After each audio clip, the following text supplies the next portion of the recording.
Bonjour, bonsoir, on se retrouve avec la pluie, je sais pas si vous l'entendez. On l'entend un peu mieux. Mais du coup, ça colle très bien à l'ambiance de dernier épisode, vu que notre petit bal avait été annulé.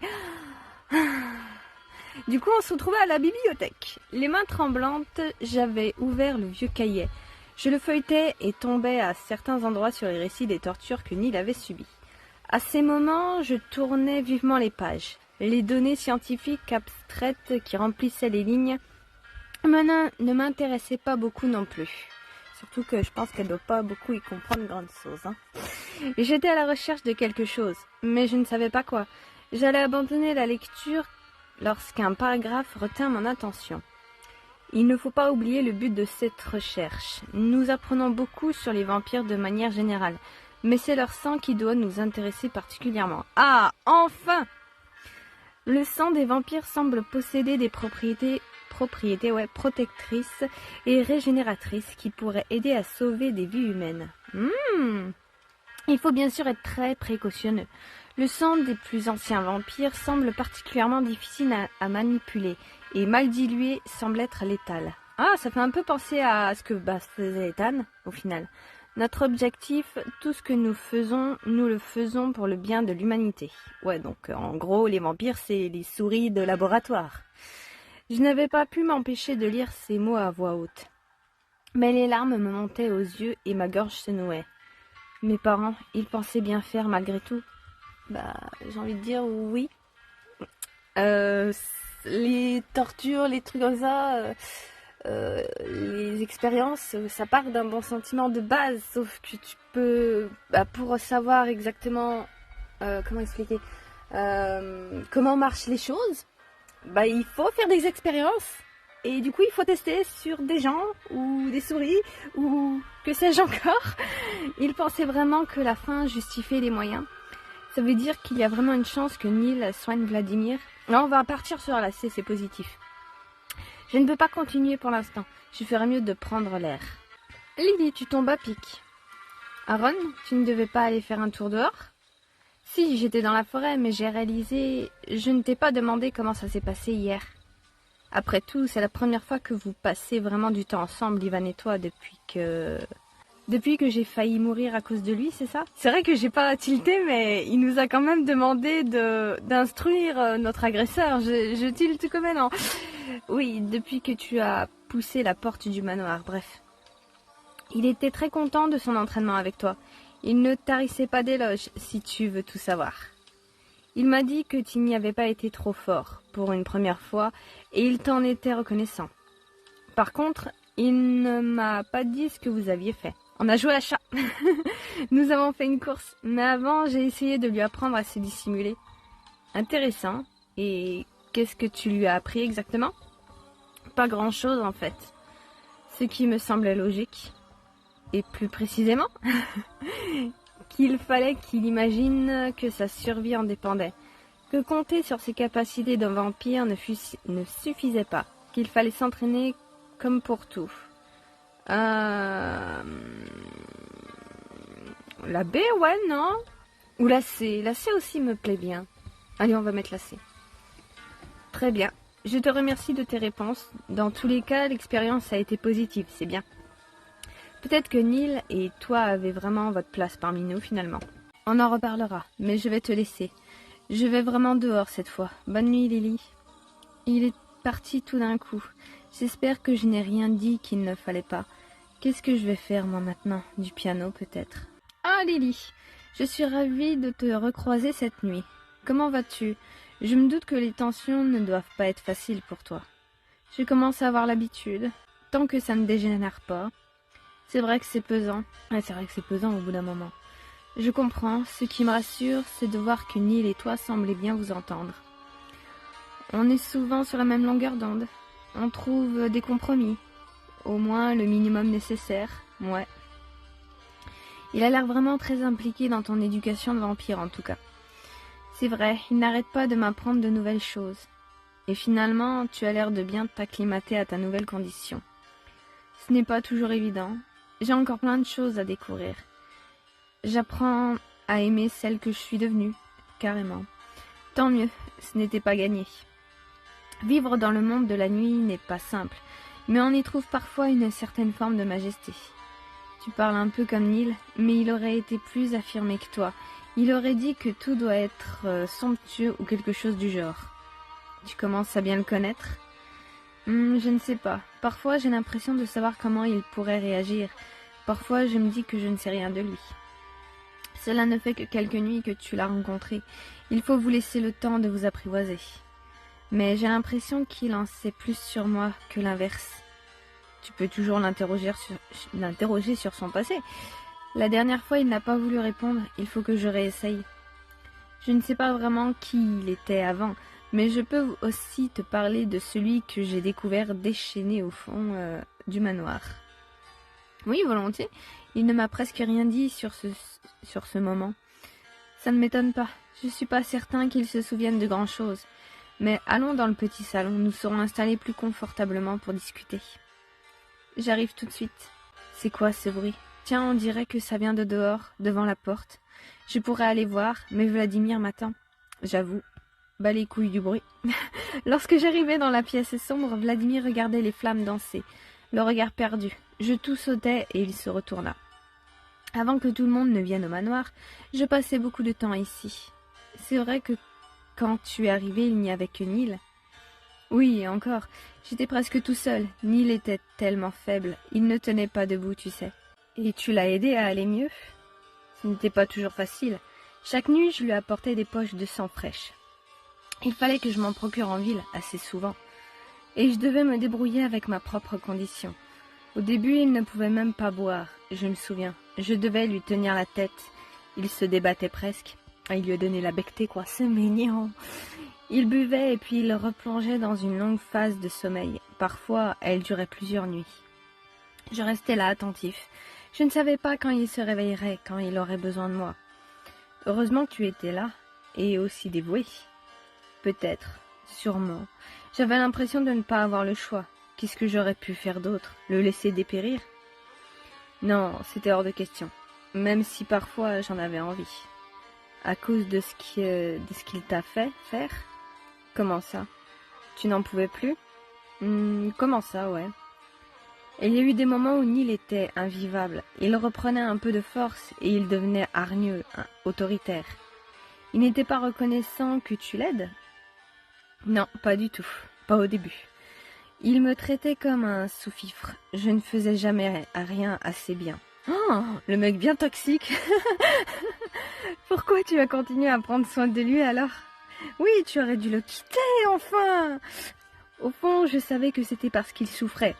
Je ne sais pas si tu t'imagines, un vampire comme lui, incapable de se nourrir seul. La torture a duré bien après que ses tortionnaires soient morts. Aaron, Béliat et Tan, ils s'offusquent que Neil monte parfois sur ses grands chevaux, mais ils ne se rendent pas compte. Neil est un survivant pour qui l'horreur vient à peine de s'arrêter. Et encore, il m'a dit qu'il n'avait pas retrouvé toute sa force. Enfin, il ne faut pas le traiter en victime non plus. C'est vrai que ça excuse certaines remarques. Je suis pas très emballée là, parce qu'en fait, ok, il a souffert et tout, mais il a fait souffrir aussi beaucoup de gens. Il est hautain. Déjà de base, il prend les autres de haut, c'est pas une excuse, je sais pas. J'ai l'impression que là on essaie de nous faire dire ouais, il faut le pardonner, pauvre bichette, alors que non, pas vraiment au final. Ok, nos parents sont pas mieux. Il y a eu des tortures dans les deux sens, hein. Mais du coup, ça veut pas dire que parce qu'un monsieur a reçu des tortures, ça efface tout ce que lui-même a fait avant. Et en plus, le fait que il a pas changé au final. Il a rien retenu. Moi, ça va être méchant, mais je vais mettre la B. J'ai pas envie de le traiter en victime. Ça en est pas vraiment une. Enfin, ça en a été une, mais ça en est pas... Enfin, je sais pas si on me comprend, mais voilà. Et pourtant, c'est ce qu'il est. Même s'il ne veut pas le montrer. Il faut savoir se montrer patient avec Neil. Il faut savoir lire entre les lignes. Oh, je sais pas que ça va faire, hein. Quand il a commencé à aller mieux, ses sautes d'humeur se sont espacées, petit à petit. Il a commencé à me remercier de l'aide et me redire qu'il m'aiderait dès qu'il le pourrait. Il y a longtemps qu'il a repris un peu de force comme ça ? Quelques années, mais c'était moins retrouver sa puissance physique que de reprendre ses esprits. J'avais l'impression que dans les premiers temps, il n'était pas tout à fait lui-même. Quand il n'était pas odieux, il était presque mutique. La première fois qu'il a vraiment posé des mots sur ce qui s'était passé ici, avant que j'arrive, j'ai su qu'il allait mieux. Mais les conversations ne duraient pas longtemps. Il avait encore ses longs moments d'hibernation. Et puis les autres ont commencé à arriver, un par un. J'ai eu moins de temps à consacrer à Neil, et lui n'avait plus autant besoin de moi. Il lui fallait du temps, beaucoup de temps, pour vraiment se remettre, jusqu'à ce que tu arrives. Je ne savais pas tout ça, le pauvre, et maintenant ça va mieux? Ok, on savait pas. Enfin voilà comment je le vois. Et c'est pour ça que je suis content que vous vous soyez trouvés. Pas moi. Il t'aide, mais j'ai l'impression que ta présence lui fait du bien aussi. Peut-être, mais tu as raison. Ce serait bien que je m'occupe de lui, comme il le fait pour moi. D'ailleurs, je pourrais peut-être aller le voir maintenant. Je crois que je l'ai vu descendre quand on est tous partis. C'est possible, même si je ne comprends pas trop pourquoi il reste là-bas. C'est son repère. Il sera content de te voir, je pense. Et moi, je vais retourner profiter de la nuit sans lune. À plus tard. Vladimir voit Neil comme quelqu'un de fragile. Je n'ai pas cette impression-là. Au vu de leur histoire, je comprends pourquoi ils pensent ça. C'est vrai que Neil sait bien se cacher, se protéger. Ouais, plus l'abbé, c'est...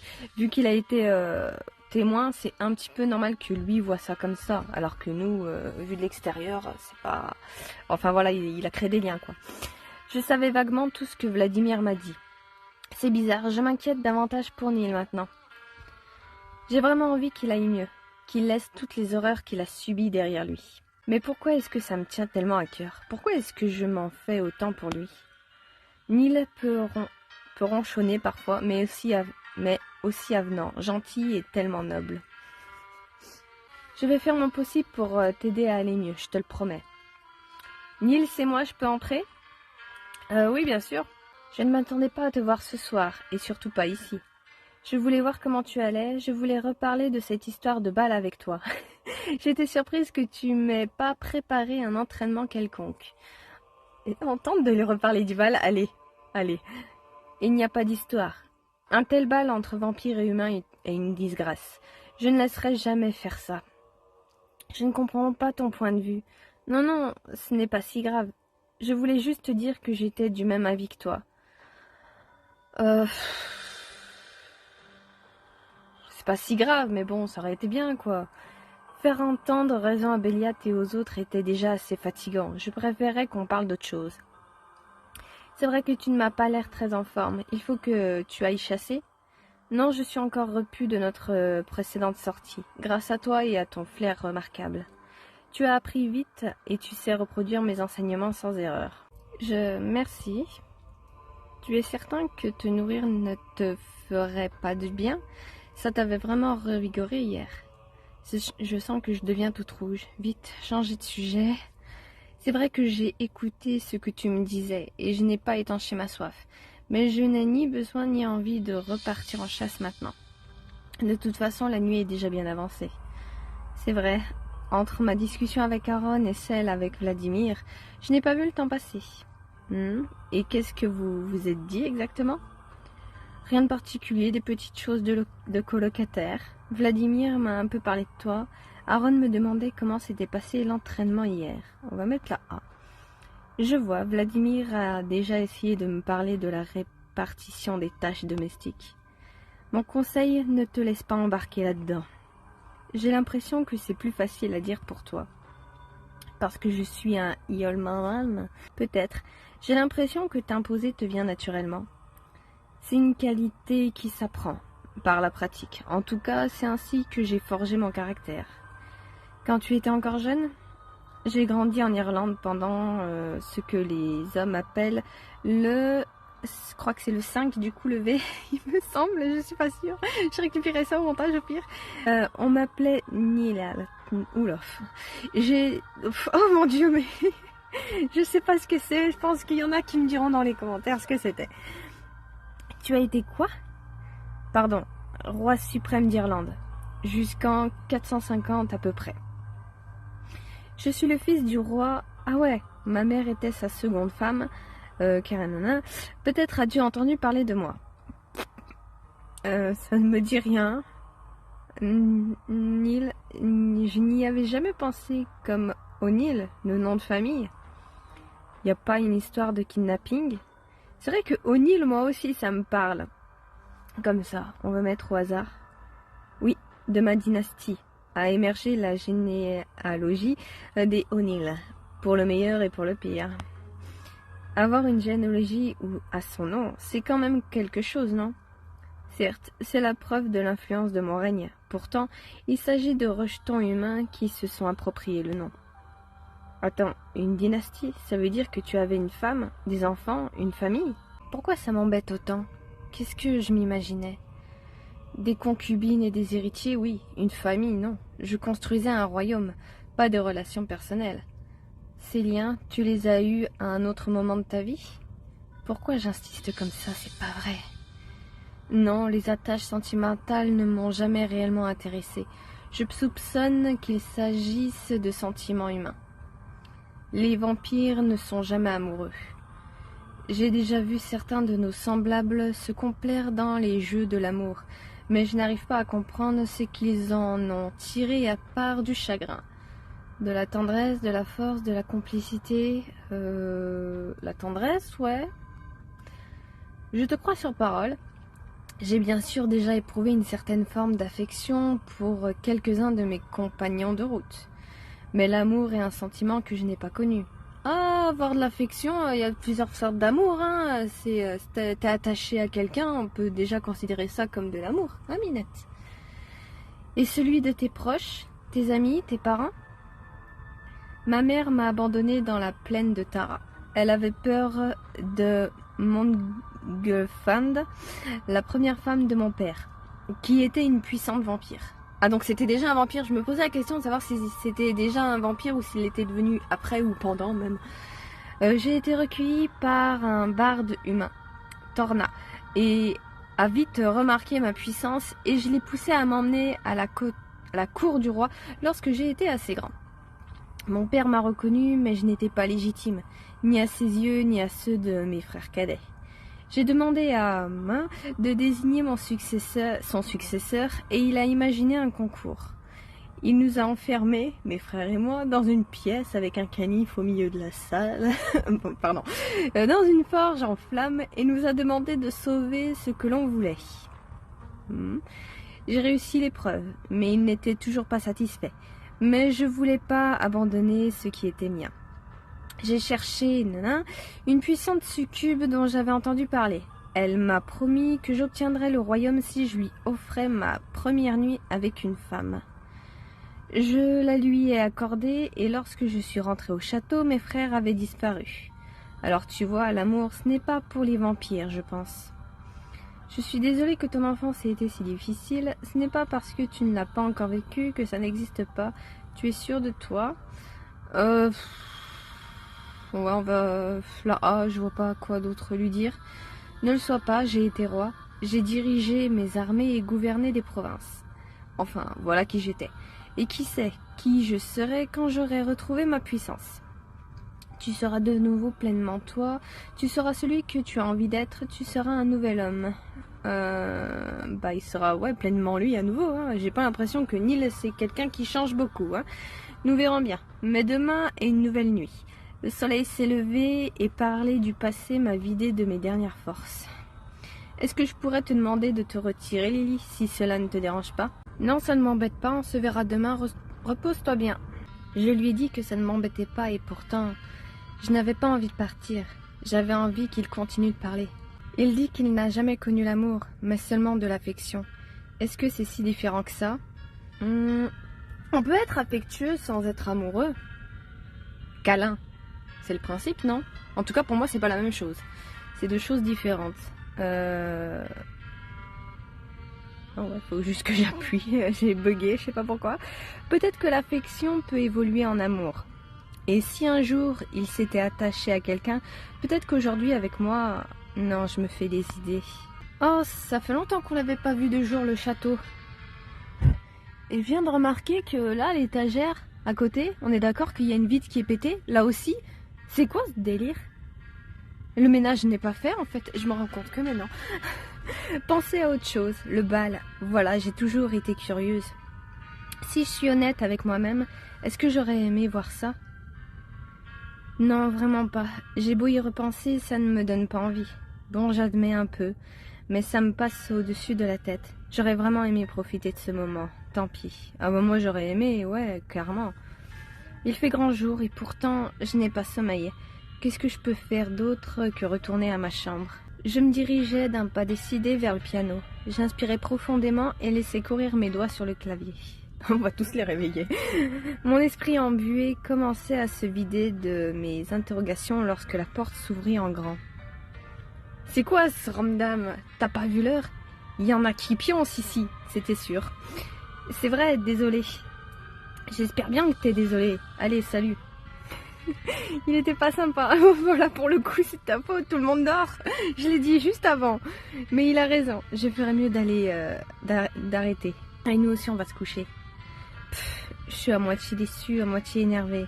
Ça ne va pas et je ne sais pas pourquoi. Ça me saoule. Mais je ne sais pas quoi faire. Cette nuit-là, je m'étais préparée machinalement pour dormir et je m'étais couchée agitée. Les paroles de Neil n'arrêtaient pas de me tourner en tête. Il avait affirmé que l'amour n'était pas pour les vampires, et ce jugement me contrariait fortement, sans que je sache pourquoi. Je repensais aux nuits précédentes, aux moments passés avec Neil. Notre faux combat, ses sincères compliments, notre profonde complicité. Mon cœur s'accélérait et je sentis une chaleur douce m'envahir. Je reconnus cette sensation que j'avais reléguée au fond de moi depuis plusieurs années. Nuit, pardon, qu'est-ce que je raconte? Mais je ne pouvais pas me le cacher plus longtemps. Il fallait que je l'admette. Neil ne me laisse pas indifférente, je l'aime, j'ai envie d'être avec lui. Eh ben, on va mettre la C, hein. Aussitôt que j'eus réussi à mettre un mot sur la détresse qui m'agitait, je me sentis soulagée. Je n'avais aucune idée de ce que mes sentiments impliquaient ou de ce qui allait se passer, mais je me sentais en paix avec moi-même. Je m'endormis sur cette impression rassurante et plongeai dans un sommeil paisible. Neil et moi étions dans la forêt pour nous rendre en ville lorsque des coups sur la porte me réveillèrent. J'émergeais difficilement de mon joli rêve. Je n'avais pas envie de quitter mon monde imaginaire dans lequel Neil éprouvait de l'amour. « Oui, qu'est-ce qu'il y a ?»« Lily, excuse-moi de t'importuner. Je voulais simplement te prévenir. Les autres sont partis chasser. »« Ok. Quoi, attendre tous ensemble? Attends, rentre. » Quoi? J'avais parlé sans réfléchir et pendant que Neil tournait la poignée de la porte, je m'étais redressée vivement et je tentais d'aplatir mes cheveux en bazar. Après avoir passé la porte, il m'avait fixé sans rien dire pendant un court instant. Je l'imagine bien ébouriffé, pas comme moi là, mes cheveux tout le temps en l'air là. Mais zut, j'ai oublié où est-ce que je m'étais arrêtée. Si, c'est bon. Qui m'avait paru beaucoup trop long. Et bon, on s'arrête là et je me demande pourquoi c'est si important qu'ils soient tous partis chasser en même temps. Ils font bien ce qu'ils veulent. Après, on verra par la suite. Hein. On verra ce qu'il va nous dire. Après, j'espère que c'est pas juste parce que ça le dérange lui et qu'il y a vraiment une bonne raison. Mais bon, pour revenir un petit peu sur le truc de l'amour là qui disait, je sais pas vous, mais moi je trouve pas ça si grave de pas éprouver d'amour, de pas être tombée amoureuse. Moi, je lève la main, je suis jamais tombée amoureuse. Je pense que comme Neil, j'ai été habituée aux gens, j'ai attaché, voilà. Mais je sais pas, j'ai toujours réussi à m'en détacher très facilement. J'arrive pas à voir les gens comme indispensables. En tout cas, c'est ma vision. Et c'est pour ça que du coup, n'étant jamais tombée amoureuse, quand je tombe sur des gens comme Neil, comme ça, parce qu'il y en a dans la vraie vie, j'ai toujours l'impression que c'est quelque chose de grave, en tout cas de ce qu'on me dit, que c'est triste, parce qu'on nous bourre un petit peu aussi beaucoup le crâne avec ça. Alors que moi, ça m'est jamais arrivé, du coup, je trouve pas ça si grave. En vrai, quand je regarde ma vie, bon, j'ai 30 ans maintenant, et quand je regarde ma vie, que je suis jamais tombée amoureuse, mais j'ai quand même rencontré pas mal de gens, j'ai eu des relations aussi, même sans amour, sans sentiment amoureux, je veux dire, hein. J'ai quand même réussi à avoir des relations, c'est pas indispensable, je trouve, et j'ai toujours très bien vécu sans en fait. J'ai pas de manque à ce niveau-là, peut-être parce que j'ai pas connu aussi, tu vas me dire. Mais je sais pas, à part quand je tombe sur des gens comme ça qui ne s'imaginent pas justement vivre sans amour, sans être amoureux parce que ben on nous bourre le crâne avec ça. Ouais, là des moments, je me dis, enfin c'est surtout parce que la personne en face m'écrase de ah c'est triste et tout ça, nanan. Mais sinon, si j'enlève ça, ce bourrage de crâne, moi je trouve pas ça si grave. Je sais pas, je vis très bien sans ça. Même de base, je vis très bien sans les gens en fait. Après c'est peut-être parce que je suis over indépendante, mais du coup, ouais, pour moi les gens c'est un peu comme des bonus. Je sais pas, j'arrive pas à m'attacher plus que ça. Et si je m'attache, j'arrive très bien à me détacher en fait. Je trouve pas que les gens soient si indispensables. Pas dans le sens où ils servent à rien. Je sais pas si on comprend ce que j'essaie d'expliquer. Mais je voulais revenir là-dessus et nuancer un petit peu. Parce que pour moi, j'ai une vision qui n'est pas comme ça. Et bon, le jeu prend cette direction parce que notre héroïne aussi est amoureuse, hein, on l'a vu. Mais du coup, ouais, je voulais quand même dire que moi, de ma vision et de mon expérience, je trouve pas que être amoureux ou un truc comme ça, c'est si indispensable que ça. On vit très bien sans être amoureux. C'est pas grave. En tout cas pour moi, je le vis très bien. Allez, je vous laisse là. À la prochaine. Bisous.